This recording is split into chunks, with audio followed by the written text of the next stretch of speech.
semuanya, hari ini di lab hari ini yang akan kita pelajari adalah mengenai store prosedur. Nah, store prosedur ini itu yang mau kita pelajari mengenai store prosedur dan view. Sebelumnya, supaya nggak lupa, kita coba review dulu 2 minggu sebelumnya yang kita pelajari mengenai data manipulation language, tapi yang part ketiga. Lebih tepatnya itu mengenai join, inner join, cross outer join, terus ada outer join, terus ada subquery, begitu ya, sama union. Nah, ini tuh ceritanya kalau mau inner join kan untuk gabungin, tapi yang isinya doang yang ada maksudnya himpunan di antara tabel A dan tabel B. Nah, itu inner join kan. Nah, kalau kayak gini itu inner join-nya berarti dia akan mengeluarkan apa yang ada di tabel GRP dan apa yang ada di tabel employee. Nah, tampilannya seperti ini. Nah, terus yang kedua, ini tentang right outer join. Berarti cuma mau ambil yang joinan outer join yang di sebelah kanannya dari tabel yang si employee. Nah, ini tampilannya begini.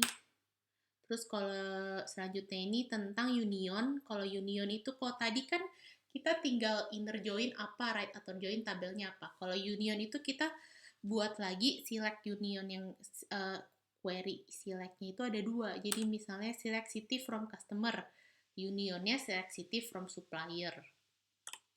Customer city kan kalau si select begini, supplier begini. Kalau langsung select city from customer, union select city from supplier, langsung gabungannya semuanya.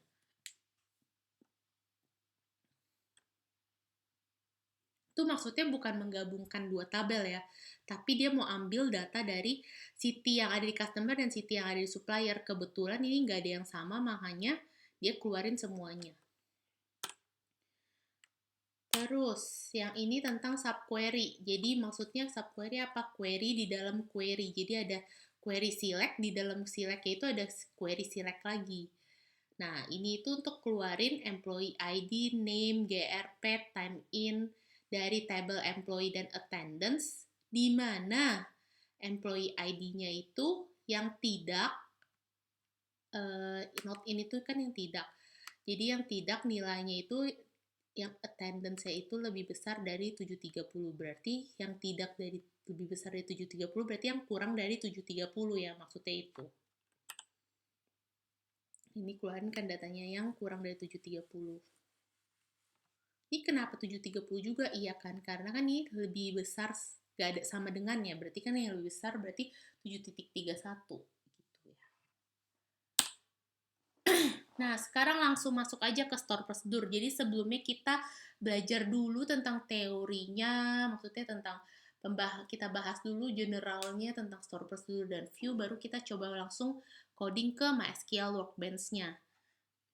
Jadi store prosedur itu apa sih? Jadi si store prosedur itu secara garis besar adalah fungsi yang merupakan store prosedur view itu fungsi yang dikasih di fitur database itu yang lumayan penting, yang sering dipakai.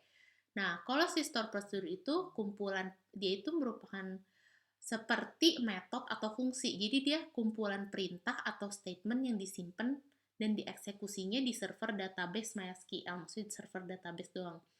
Nah, kalau metode kan ngerti kan, metode itu misalnya kita mau buat metode tambah, nanti di main-nya kita tinggal panggil metodenya si tambah itu yang udah ada isi codingannya. Nah, si store prosedur itu juga sama. Jadi dia seperti metode yang udah ada statement-statement database tuh, ya kan, udah ada statement-statement MySQL. Nah, nanti pada saat di eksekusi kita tinggal panggil aja metodenya. Nah, perbedaannya itu gimana?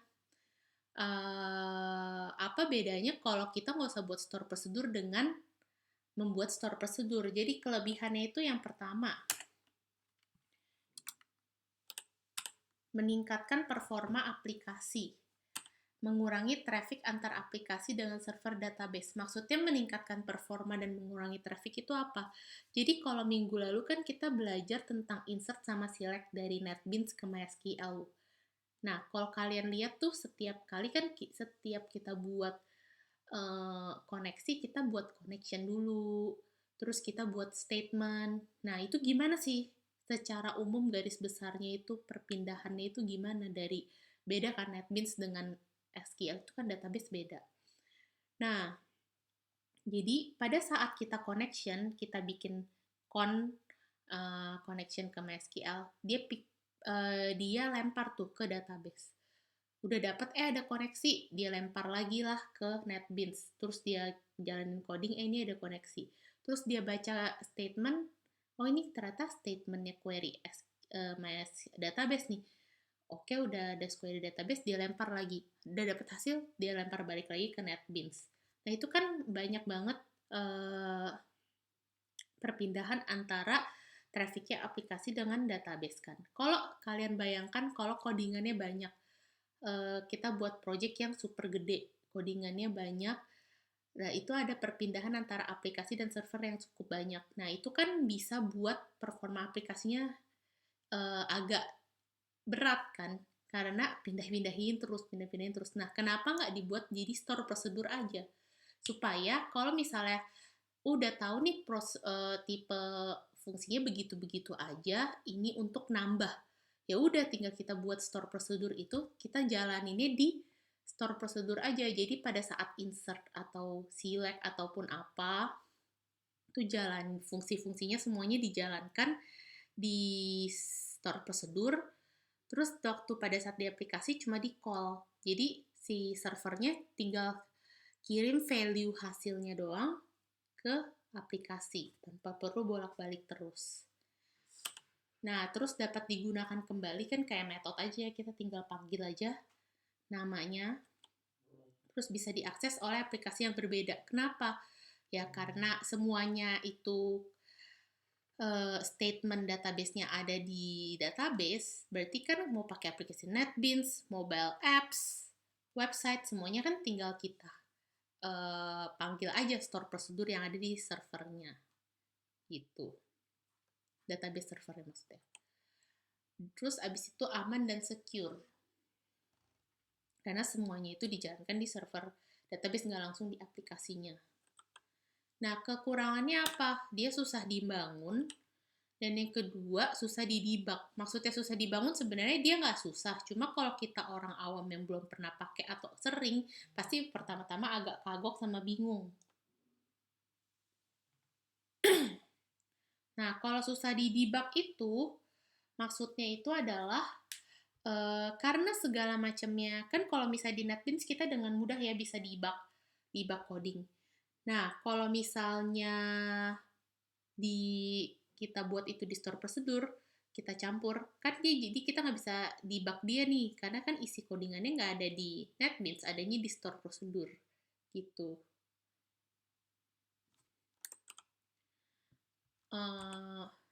Nah, ini cara pembuatan store prosedurnya. Biasanya tuh ada delimiter, tapi ini biasanya kalau kita pakai MySQL Workspace itu udah langsung kebuat. Ada delimiternya. Nah, delimiter itu apa? Delimiter itu pada dasarnya untuk sebagai pemisah antar statement dalam codingan. Nah, delimiter itu digunakan agar saat sebuah store prosedur dipanggil oleh klien, klien dapat menjalankan isi prosedur sebagai satu kesatuan unit yang utuh. Maksudnya ini tuh untuk tunjukin, oh ini tuh satu kesatuan nih store prosedurnya. Gitu. Nah, prosedur itu hampir mirip dengan metode yang ada di Java. Di NetBeans kalian nih, dia harus ada parameter. Kayak misalnya kita buat metode kan harus ada parameter kan, kalau nggak dia pasti error. Nah, parameternya itu ada tiga tipe, in, out, sama in, out. Nah, ini nggak usah pusing. Jadi kita ngertiin aja in. In itu kan berarti yang masuk, out itu ada yang keluar. In, out itu berarti ada yang masuk, ada yang keluar. Nah, jadi kalau misalnya defaultnya itu sebenarnya kalau pertama kali buat pasti dia kebuatnya itu parameternya in. Jadi maksudnya apa? Memanggil store prosedur harus disertai argumen. Jadi Karena in berarti harus ada parameter, harus ada parameter yang masuk lah. Nah, makanya itu in. Kalau out itu, karena ada yang keluar, berarti harus ada yang di return. Makanya harus ada variabel untuk menampung return value-nya dari store prosedur. Nah, yang ketiga, kalau in out itu, dia campuran kan, ada yang masuk dan ada yang keluar. Berarti ada yang dia memanggil store prosedur dengan parameter dan siapin return value-nya juga. Nah, ini ada contohnya nih. Saat ini kalau yang tipenya in ya, ini kan defaultnya biasanya tuh kalau di MySQL Workbench tuh langsung kebuat store prosedurnya tipenya in. Jadi, saat sebuah prosedur memiliki parameter tipe in, maka saat aplikasi atau ada yang memanggil store prosedur itu, yang memanggil prosedur itu harus menyertakan sebuah value sebagai argumen untuk prosedur. Jadi harus ada value-nya sebagai argumen untuk prosedurnya. Gitu. Nah, kalau misalnya saat sebuah prosedur memiliki parameter tipenya out, maka saat aplikasi atau ada yang memanggil prosedur itu, sang pemanggil harus menyertakan sebuah variabel sebagai argumen untuk prosedur untuk menampung return value yang diberikan oleh store prosedur. Karena kalau out itu ada sesuatu yang dikeluar, harus sesuatu yang di return. Jadi dia harus menyertakan sebuah variabel sebagai argumen untuk prosedur untuk menampung return value yang diberikan. Jadi kayak gini nih. Ada variabel yang di return. Kan return ke con. Gitu. Nah, kalau in out karena dia ada yang di return dan ada yang masuk juga, berarti ya tinggal pada saat ada yang memanggil prosedur itu harus menyertakan argumen prosedur dalam bentuk suatu variabel yang punya value yang nantinya digunakan untuk menampung return value yang diberikan oleh store prosedur. Contohnya itu seperti ini. Jadi biasanya tuh yang paling lengkap adalah tipenya si in out ini. Jadi ada yang ada yang variabel dan juga ada yang di return keluar. Nah, ini biasanya pembuatan prosedur, pasti kalian bingung, gak usah bingung dulu, nanti kita langsung latihan aja biar lebih ngerti. Membuat prosedur itu harus ada create prosedur, nama prosedurnya apa, ada begin dan ada end. Kalau misalnya drop prosedur tinggal kayak drop table biasa, atau drop database, drop prosedur, nama prosedurnya apa, untuk menghapus. Kalau untuk memanggil tinggal call, terus nama prosedurnya apa, dengan parameternya apa. Harus ada parameter. Nah, sekarang, semoga kalian nggak pusing. Jadi, cara garis besar tuh, si store prosedur itu seperti metode yang kalian ada di Java ya, itu jangan sampai lupa. Jadi store prosedur itu metode di Java. Kita bisa panggil-panggil, isinya itu statement-statement kita, tinggal kita panggil aja. Statement yang mau diulang-ulang, yang begitu-begitu aja kita tinggal panggil aja berbagai statementnya. Nah, bedanya apa sama view? Kalau view itu biasanya tuh cuma satu select atau satu query doang. Kalau si store prosedur itu bisa kumpulan dari banyak query itu, terus dijadiin satu fungsi, bukan fungsi, satu prosedur, satu statement, itu namanya store prosedur. Kalau view itu cuma satu aja. Nah, view itu apa? View itu biasanya dikatakan sebagai tabel virtual. Tabel ini itu bisa berasal dari tabel lain atau gabungan dari beberapa tabel. Jadi view itu tabel virtual ya. Maksudnya tabel virtual apa? Jadi seakan-akan kita buat tabel, tapi tabelnya itu dari tabel asli kita. Maksudnya itu gimana? Misalnya, kan kemarin itu di tabelnya employee, misalnya di payroll kan ada employee itu kan ada nama, alamat, banyak banget kan. Ceritanya kita mau buat tabel virtual, mau buat untuk keluarin nama dan alamat doang. Nah, kita buat aja seakan-akan itu ada tabel baru namanya tabel employee 1. Nah, employee 1 itu isinya cuma nama dan alamat. Jadi tinggal kita buat view dari tabel employee yang isinya cuma nama dan alamat gitu. Jadi seakan-akan dia ada tabel, tapi sebenarnya bukan tabel yang baru kita buat, tabel dari si employee, tapi yang cuma isinya adalah yang kita mau aja. Nah, kelebihannya mempermudah penulisan dan akses query. Yang kedua, keamanan database menyembunyikan kolom yang tadi. Misalnya, tabel aslinya tuh ada 11. Yang kita mau kasih lihat tuh cuma 2. Ya udah kita taruh aja di view. Terus mempercepat proses menampilkan data, terutama pada query yang berulang. Sama aja kayak store prosedur ya. Karena tampilin datanya itu, kalau misalnya di aplikasi kan bolak-balik. Di sini kita taruh dulu di view, kita return aja hasilnya. Nah, kekurangannya susah didebug sama kayak tadi store prosedur karena segala macamnya dilakuin di database. Jadi kalau kita mau debug NetBeans, kita nggak bisa ngelihat di database-nya apa. Gitu. Nah, ini caranya yang pertama kalau mau create ini biasa tuh langsung otomatis kita tinggal isi ininya aja nih. Sama ganti namanya. Nah, kalau misalnya ini untuk ngubah, ini kan untuk buat. Yang ini untuk edit. Alter view as apa? Ini kan alter view yang udah ada namanya, terus isinya itu yang mau kita ubah apa? Udah langsung buat alter view aja. Nah, kalau ini untuk hapus.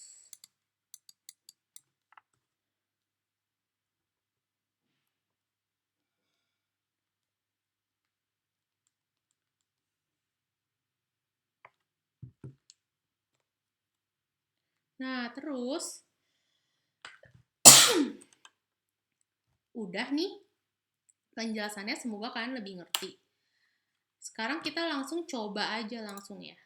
Kita ceritanya kalau kita lihat nih, kan ini ada ini langsung bikin aja tuh. Ini kita selebihnya ini nextnya langsung cara pakai di MySQL Workbench-nya aku pisah aja ke video selanjutnya ya. Oke, terima kasih yang ini. Thank you.